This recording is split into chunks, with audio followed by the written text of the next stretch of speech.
Welcome to Wayne's Old Time Radio Page channel. I'm Wayne, your host. These programs are brought to you by support of our listeners. You can give your support at Patreon or PayPal, either one. There's clickable links in the description below. Thanks for your support and enjoy the shows. If you'd like for me to get you a shout out, there's a link to PayPal in the description below. Leave us a donation. We'll get it up here for you. Just tell us who you want it to. You, a friend, a girlfriend, a wife, spouse, whatever. And we'll get it up here.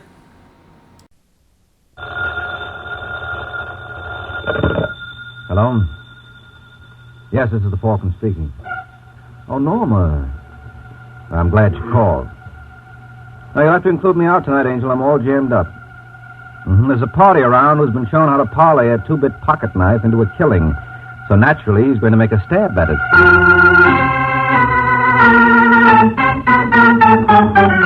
This is Ed Hurley, friends, inviting you on behalf of the Kraft Foods Company to listen to The Adventures of the Falcon, starring Les Damon. You met the Falcon first in his best-selling novels. Then you saw him in his thrilling motion picture series. Now join him on the air when the Falcon solves The Case of the Curious Cop.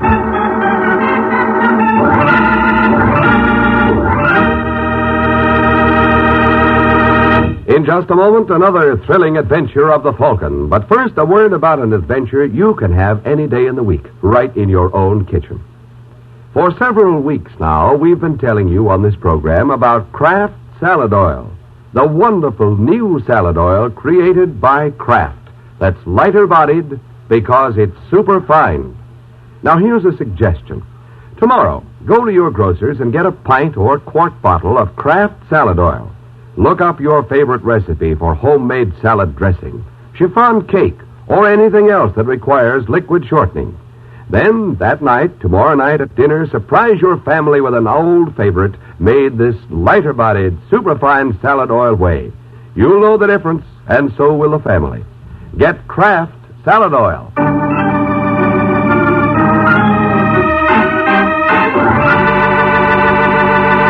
And now, the case of the curious cop. It's late Sunday evening in New York, and Hunter's famed gambling club on East 84th is closed for the night. But that doesn't seem to deter plainclothesman Jack Craven or his partner Frank Walsh from their decision to look in on Mr. Hunter.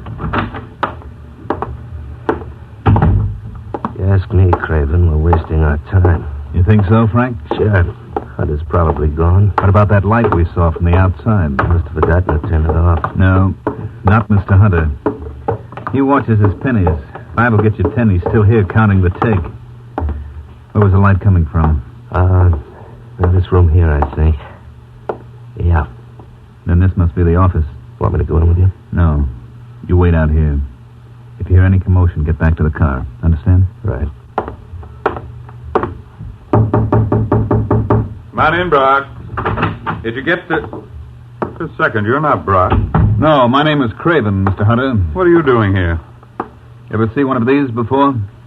It's a badge, isn't it? Also known as a buzzer or a potsy. So? So I don't like people running gambling houses on my beat. I see. Especially without consulting me. And suppose I did consult you? Well, that might be different. Now, if you were to consult me, say, once a week with $500... You'd have no objections at all? No. Live and let live is my motto. Well, $500 is a lot of money, Mr. Craven. Well, I can be a lot of trouble, Mr. Hunter. Suppose I had you reported to the commissioner. You'd be wasting your time. They've been trying to get rid of me for years, but they never could get anybody to testify against me. Maybe I'd be willing to. Are you kidding? You don't like publicity any more in your racket than I do in mine. You better give in, Hunter. I can make an awful nuisance of myself. I can see that. All right, Craven, don't move. Now, what do you think you're going to do with that gun? Something the police commissioner couldn't do. I'm going to get rid of you, Craven. Now, listen, Hunter, if you don't put away that rod, I'll break you in two. Hey, where you are, Craven. I mean that. You super...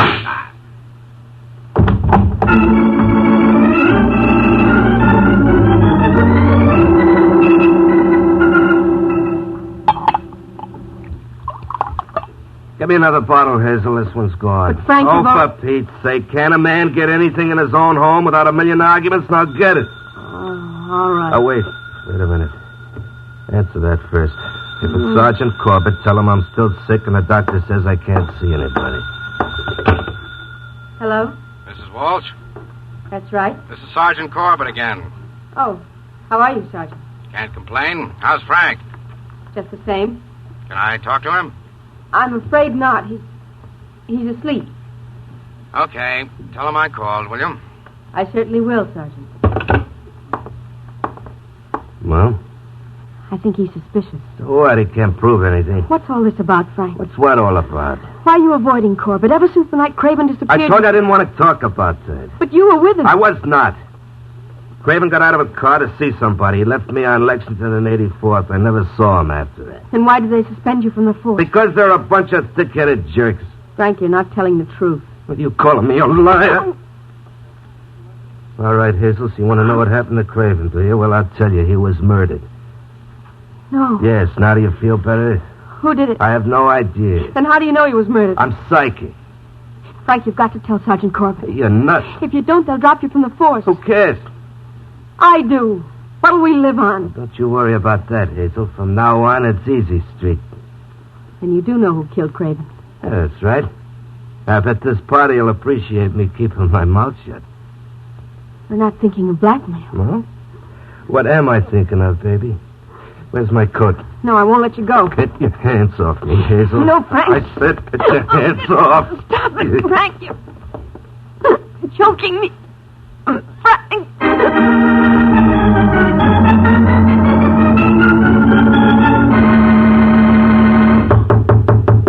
Yes.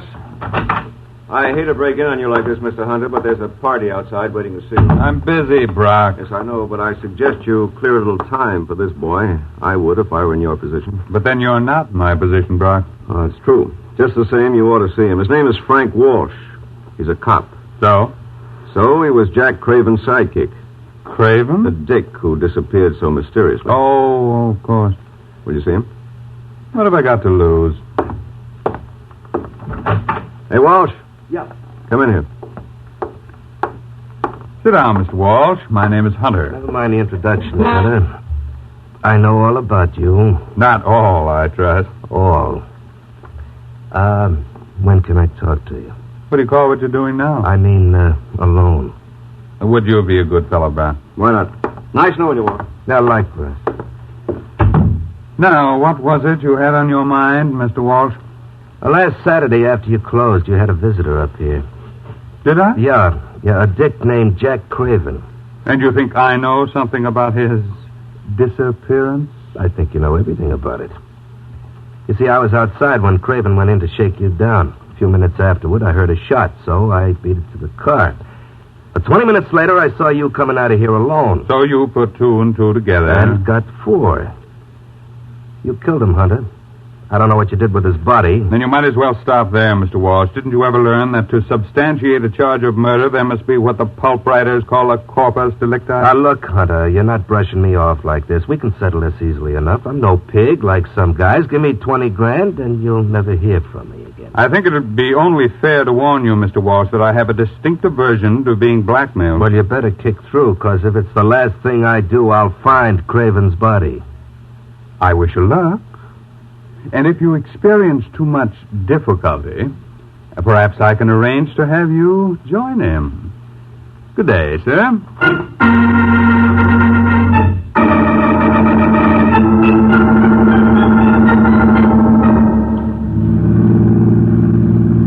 What's the matter, Sergeant? You look worried. I am, Mike. Still thinking about that Craven mess? Yeah, a cheap, rotten grafter. Well, if you ask me, you've heard the last of that cookie. I wouldn't be surprised if you were right. You think he's dead? I don't know. Maybe he skipped. Who knows? It's funny about Frank Walsh having a nervous breakdown so soon afterwards. Very funny. Turn right at the next corner. Where do you want to go? Over to see Frank Walsh. He lives a couple of blocks down. Didn't his wife tell you he's sick? Well, doctor's orders or not, I'm going to have a talk with that guy. Hey, hold it, Mike. Stop the car. What's the matter? Thought I saw something in the gutter. Back up.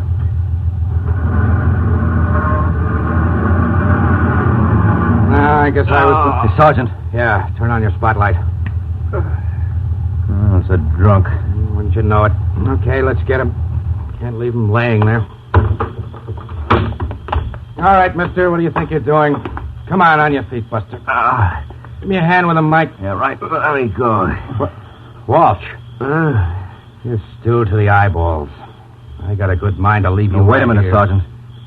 He isn't drunk. Look at your hand. Holy... Yeah, he's been shot. Shot. Listen, Walsh, who did it? 20 grand. Frank, Hazel. we better get a doctor. Oh, you'd be wasting your time, Sergeant. He's dead.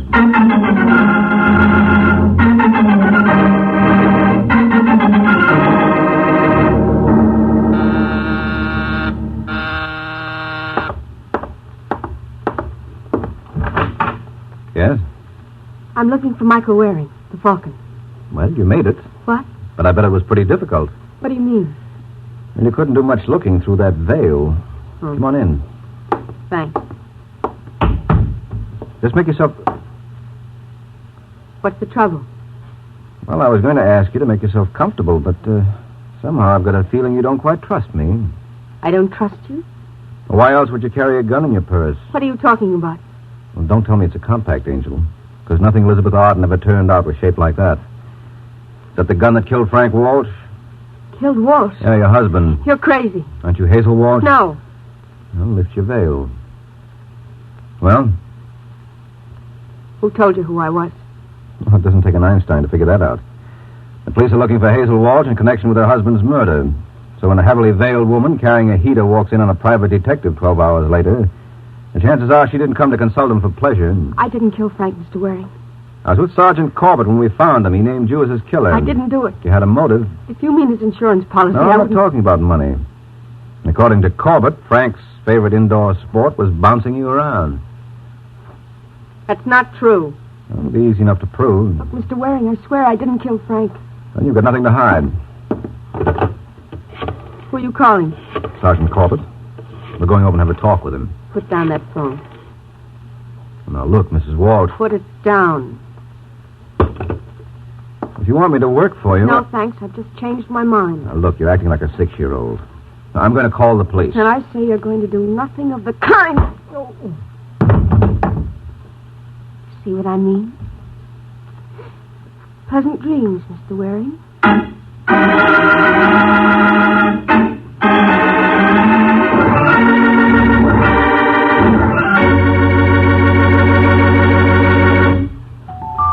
It's lighter bodied. It's superfine. It's Kraft Salad Oil, the first salad oil ever offered for your home use by the makers of all those wonderful Kraft salad dressing products. When the Kraft Foods Company puts a new product on the market, you can be sure that it's not just another product of its kind, but that there's something really new and different about it. And that's exactly what you'll discover in Kraft Salad Oil. Not just a new salad oil, but a new kind of salad oil. Kraft Salad Oil is a lighter-bodied oil. Lighter-bodied to blend smoothly and perfectly with the other ingredients. And the reason Kraft Salad Oil is lighter-bodied is that it's superfined. Yes, superfined by a special process created by Kraft. Don't wait to try this wonderful new salad oil in those distinctive homemade salad dressings you make, those wonderful chiffon cakes you bake, in every recipe you have that requires liquid shortening.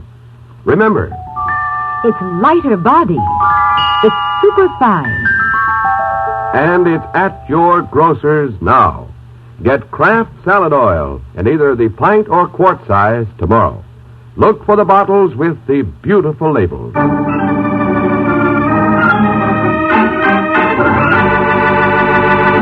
Now, back to the adventures of the Falcon. 3 hours have passed since Mike was lulled to sleep by Hazel Walsh.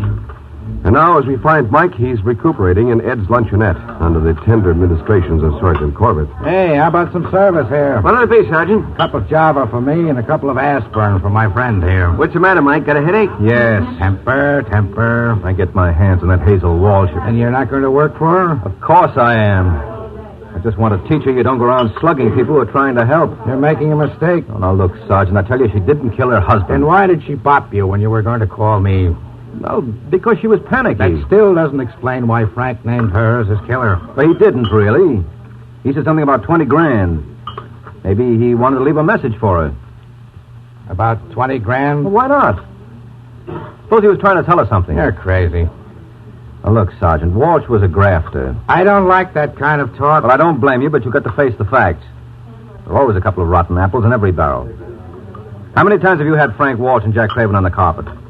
You just couldn't make it stick, that's all. Go on. Well, my guess is that Walsh tried to shake down Hunter, and Hunter let him have it. But why would Walsh expect that kind of payoff from Hunter just to let him keep running his joint? He wouldn't. But he might to keep a murder quiet. What are you talking about? Walsh must have known who murdered Jack Craven. Well, he went there last night for payoff. And he got it. Well, assuming you're right, now all we have to do is find the one party in New York he tried it on. Well, that shouldn't be so hard, Corbett. Where was Walsh's and Craven's beat? The east side, from 76th to 85th. 9 blocks. All right, who's operating a new joint in that district? What makes you think this is a new operator? Human nature. Once a man allows himself to be shaken down, the odds are he'll go on that way without squawking. So my guess would be that Craven got his when he tried his graft on a new customer. You know, Mike, sometimes I think you've got the makings of a pretty good detective. Oh, thank you. And when did Craven disappear? 4 days ago. Okay, then we can narrow it down even finer. Craven would probably give this boy a chance to operate a week or two, so he'd have some idea what to charge. Now, who do you know that opened a joint around the middle of March?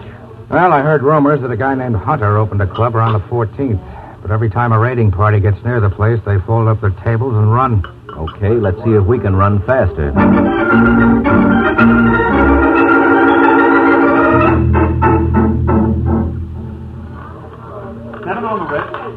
Come on, Mike. Get away from that wheel. Ever tell you about my assistant, Sergeant? Some other time. See any sign of Hunter around? No. What time have you got? 11:15. I suppose we try his office. Where is it? I think you go through this door.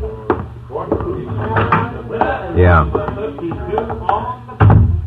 That room down the hall. Want me to flash my badge? No, let's keep this unofficial for the moment. You can close up the joint tomorrow. We've got a murder to worry about.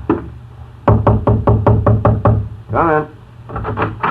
Hello, Brock. Well, the Falcon, isn't it? Are we interrupting anything? Nothing that can't wait. Oh, who's your friend, Mike? Oh, sorry, Mr. Brock, Mr. Corbett. Hi. Glad to know you. Well, what can I do for you, gentlemen? We'd like to see Hunter. And What for? I just want to congratulate him on the establishment he's got here. Well, tell him when I see him. Could you arrange for us to do that? I'm afraid not. Hunter's out of town. Any idea where? No, I think he said he might take a little run down to Mexico. When was this? About a week ago. Funny, I would have sworn I saw him on the street Friday night. Well, you're imagining things. Must be. Of course, if he's been gone a week, he wouldn't know anything about Walsh and Craven, huh? Walsh and Craven? Those 2 cops who ran into bad luck. Oh, seems to me I read something about that. Of course, that's all you'd know about it, huh? Of course. Yeah. Well, thanks a lot, Brock. I'll be seeing you. Yes, do that. Coming, Corbett? Huh? Oh, sure. So long, Brock. Boy, you really handle that brilliantly. Shut up. Listen, Mike. Shut up and cover me in case anyone comes. You know, it's not polite to peek at keyholes. I know, but it can be awfully informative. What's he doing? Making a phone call. Who's he calling? Well, if you keep quiet, I'll find out. Hello, is that you, Mr. Hunter? This is Brock. No, business is all right, but some of the customers could be better. You know who was just asking for you? Waring. Yes, that's right. Mike Waring, the Falcon, and there was a cop with him. Well, of course I'm not making a mistake. You asked me. What? Wait a minute. Someone just walked in. Oh, it's all right, Brock. It's only us. Told you we'd be back. Oh, now you went and hung up on Mr. Hunter. That's not nice, Brock. He's going to be awfully hurt. What do you want, Waring? Well, I think you owe Mr. Hunter an apology. And what would be nicer than if we all went over together while you paid it?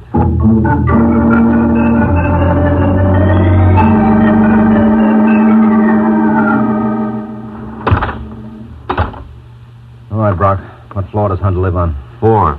But you won't find him there. That's right, Mike. We forgot. Hunter's down in Mexico. Okay, be smart. But I tell you, I wasn't speaking to him. Cut it out, Brock. We heard you as plain as could be. You're wrong. I was talking to a girlfriend of mine. That's whose name, by an odd coincidence, was Mr. Hunter.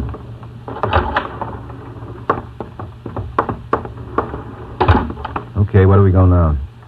It's apartment 4C. Oh, that should be it.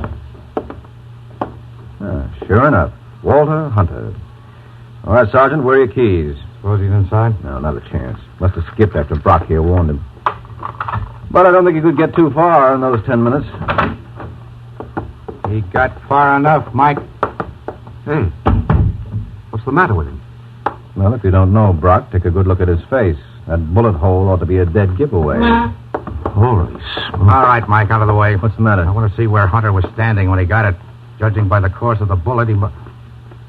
Well, what do you know? Hey, there's a gun under that chair. Where? The one you're sitting on, Brock. What? Leave it alone, there may be prints. Okay. Isn't that a police special? Yeah, and I'll take even money that it's Frank Walsh's service revolver. His wife was awfully careless, Mike. Oh, now, don't tell me you think... Well, what do you think? I don't know, but at least I'm not going around making wild guesses. How do you know it wasn't suicide? Are you kidding? Well, it could be. Don't talk like a chump. We had nothing on Hunter. Why should he blow his brains out? Well, why should Hazel Walsh do it for him? Maybe she figured that he knocked off her husband. Oh, then you admit she wasn't guilty of that. I admit nothing of Excuse me, gentlemen, but can I get a word in? What do you want, Brock? There's a hunk of paper under Hunter's leg. Oh? Never mind, Mike. I'll take care of that. Well, what is it? Give me a chance, will you? To whom it may concern, I killed Jack Craven and Frank Walsh. Huh? I should like my remains to be cremated. Walter Hunter. What do you say now, Sergeant? I say, don't shmee. There's someone at the door. Turn off the lights. Stay where you are, Brock. Okay, pal, what do you want? Let go. Behave. Let go. I said behave. Turn on the lights, Mike. Fine. Crummy-looking bum. Hey. You know him? Yeah, and I wish I didn't. This is Detective Jack Craven. Jack Craven? Yeah, my long-lost buddy.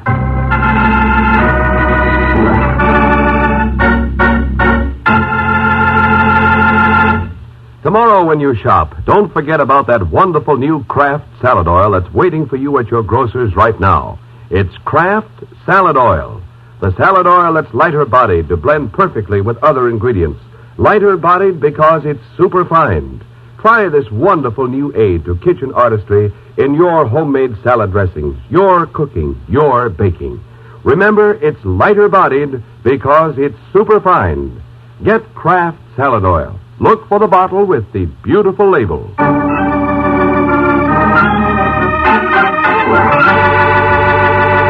Now, back to the adventures of the Falcon.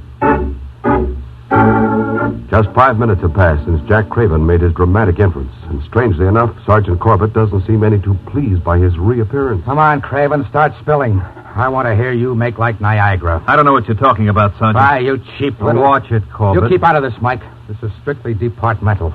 How do you think all the other boys on the force feel? We work like dogs to make the public trust us. And along comes a rotten grafter like Craven and gives every honest cop a black eye. All right, but there are strangers present. Oh, don't mind me, folks. I'm broad-minded. You'll keep your mouth shut, Brock, if you know what's good for you. I'll be as quiet as a mouse. All right, Craven, I asked you a question. Let go. Answer me. Why did you kill Hunter? I didn't. No? Then why did you come back to his apartment? I didn't come back. That was the first time I was there. Don't give me that. Can I put my 2 cents in, Sergeant? Go ahead. You've been gone for almost a week, Craven. Where have you been? Los Angeles. Why'd you go there? None of your business. Listen, Craven, you answer Waring's questions just as if I was asking them. Why did you go there?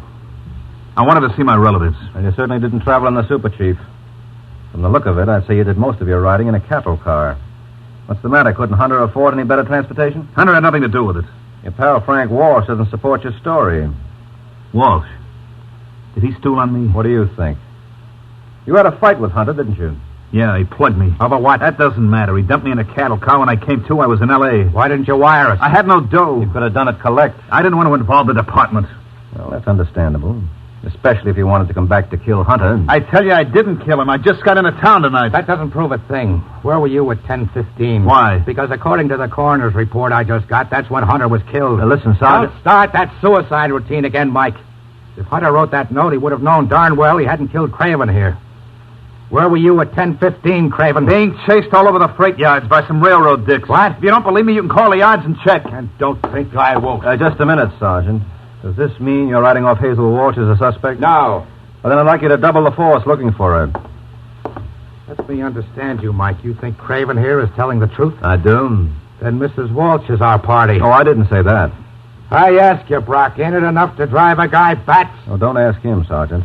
If this thing is driving you crazy, who do you think is responsible? Just what is that supposed to mean, Waring? Just what it sounded like, Brock. You killed Walsh and Hunter.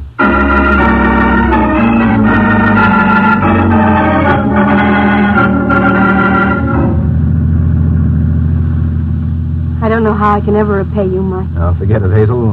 I'm only glad it ended the way it did. So it was Brock who killed my husband. Yeah, but he didn't mean to frame you. He thought it would take care of Hunter. But when Frank blurted your name to Sergeant Corbett and myself, that upset his plans. But why did Brock want to frame his boss? Well, Hunter had a very nice thing in the club. And Brock figured he was capable enough to handle it with Hunter out of the way. I still don't see why he murdered Frank. According to that note, Brock thought that Hunter had killed Craven. Yes, but that didn't do him any good because there was no trace of Craven's body. And a corpus delicti is essential in any frame. That is why it was necessary for him to supply a body that would lead directly to Hunter. But Frank never even mentioned the man's name to me. Well, Brock had no way of knowing that. Then when it looked like all his plans were going for naught, he wrote that suicide note and killed Hunter, thinking that would tie up all the loose ends. Well, where did Brock give himself away? When Sergeant Corbett and I were at the club. Before we went into the office to see Brock, I asked Corbett the time. He said it was 11:15. A few minutes after that, we eavesdropped on Brock talking to Hunter on the phone. What's wrong with that? Well, it was a conversation that never could have taken place. According to the autopsy report, Hunter was killed at 10:15, a half hour earlier. And that business on the phone was staged by Brock to give himself an alibi. He felt pretty sure that Corbett and I were listening in. So, did that answer all your questions? Mm-hmm. I'll suppose you answer one of mine. Where did you bury yourself so that the entire New York police force couldn't find you? I stayed with my sister, Lenore. Your sister Lenore, huh? Yes. She looked like you. She's much prettier. Well, if there's one thing I've learned from this case, never to believe any testimony based on hearsay evidence. Well, I don't know what I can do to convince you. Oh, that's very easy, Angel. Just give me her address and let me see for myself.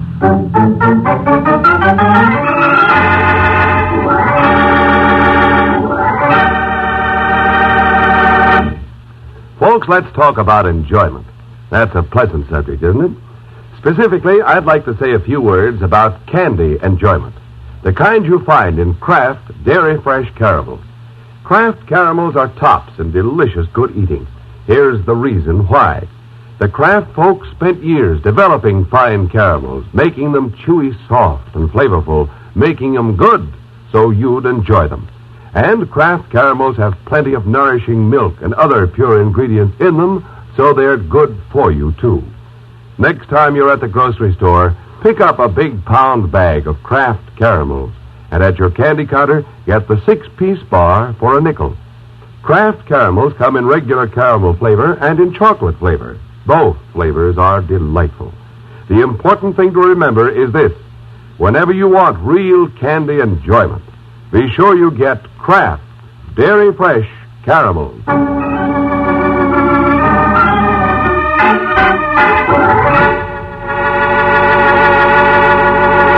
The Case of the Unwelcome Wife.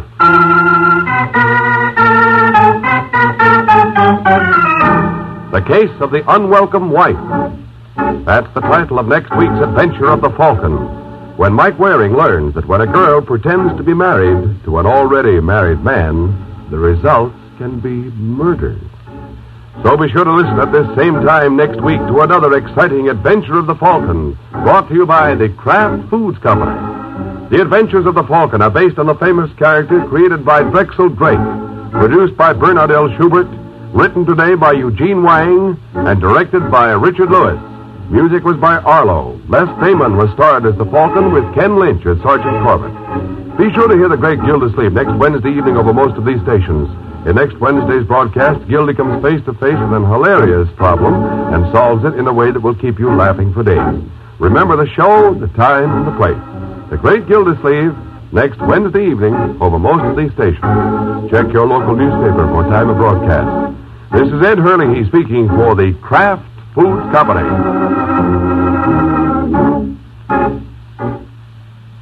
Raymond Massey and Shirley Booth star on Theater Guild tonight on NBC.